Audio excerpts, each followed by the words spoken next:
Did you know that 80% of book buyers now discover titles online and not on physical bookstores? If your books are not showing up on Instagram feeds, then they might as well just not exist for most readers. Before moving forward, I run a content agency myself. I've helped publishers just like you go from 70,000 views a month to approximately 200,000 views a month just after 2 months of working together, which led to an approximate 145% increase in their average reach. In this video, I'll be breaking down the core reasons why you need social media content as a publisher, as it's really important to understand why something is required before you go on about executing it. Okay, let's start by understanding the psychology of the average reader that exists nowadays. That person probably does not go out a lot, is on their phone a lot, is a major part of Bookstagram. I don't know if you've heard of Bookstagram. You must have since you're a publisher, right? Now let's just clarify your interest as a publisher here. Your interest as a publisher is to have a very solid brand image, a very solid public relations image in the eyes of readers, generating awareness and selling your frontlist titles and also your backlist titles. Now that we're clear on the interests of the publisher, let's try to understand what is the mechanism behind social media content. If you are to deeply understand how these feeds and these algorithms work in most of the popular platforms like Instagram, YouTube, Twitter and whatnot, they just work like a recommendation engine and they give people what they like. And this way it does not feel salesy to the person that is consuming that content. But if it is played right by the person who is making that content, then they hold the opportunity to naturally provide content that the viewer enjoys and therefore increasing the sales for their own brand. Okay, so without wasting any further time, let's get to the main reasons. What are the main reasons that you as a publisher need social media content?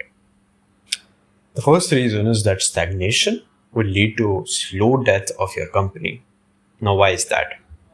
The major reason for that is that you will stop your innovation, but your competitors are not going to be stopping their innovation. They're going to go on and try new marketing strategies. They're going to try that new Instagram trend that's happening.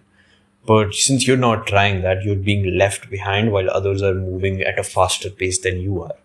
To be able to better visualize this, you should think of it like inflation. The more the time passes, the value of your marketing strategy is going to decrease if you stay stagnant with it.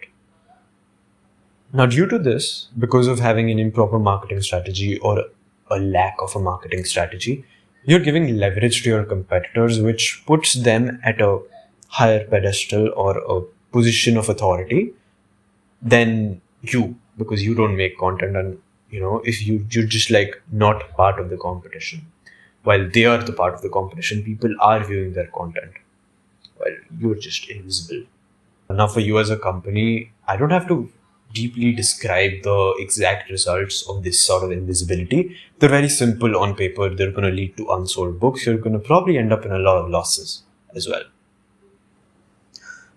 If you don't have content around your publishing page, then you, of course, have no authority as well. Let's just understand that by probably going across some vanity metrics like likes, views, shares, followers, and probably comments as well. Now, all of these things are not going to lead to direct sales of books for your company, and they're not going to probably make people impulsively buy something or whatever.